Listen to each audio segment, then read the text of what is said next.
Clement's Homebrew, coming at you with a beer review. Today I've got a beer from Sierra Nevada. This is going to be a new year-round offering. It is the Hunter IPA. I've heard good things about this.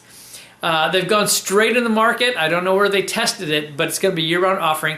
It is made or brewed with Farm Distilled Hop Oil, which means basically they go right onto the farm and they steam distill the wet hops, so fresh wet hops, and get the oils out of them right then to capture everything they can get right out of them cone hops.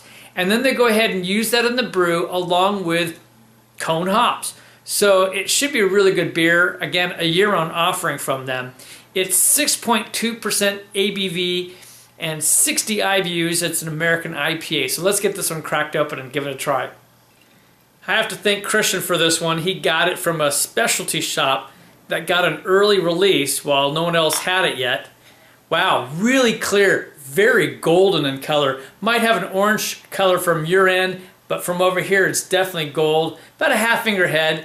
I can see bubbles though rising up on the glass. This isn't the normal glass I drink an IPA, but I wanted to make sure I could get the nose. So let's get the nose on this.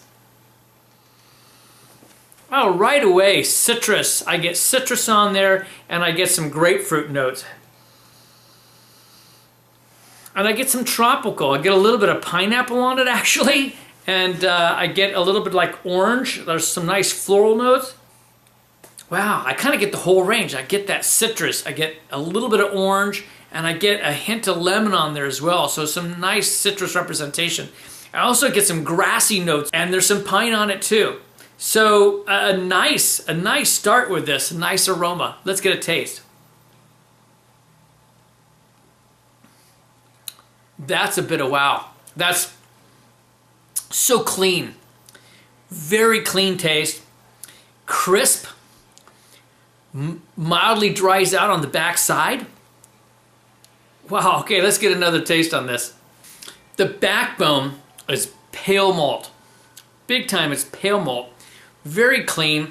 You get maybe a hint of like a cracker or biscuit type flavor to it, but a very clean presentation.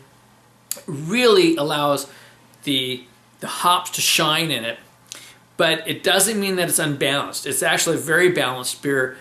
You have nice sweetness coming from the malts. There's a good amount of sweetness actually. It's a light pine on it as far as the pine. You get a little bit of the resin too. More on the backside, so you get a little bit of backside bitterness along with the sweetness, and then it starts drying out on you. But on the front side, some really bright, sweet flavors coming off. Very floral tones coming off of this.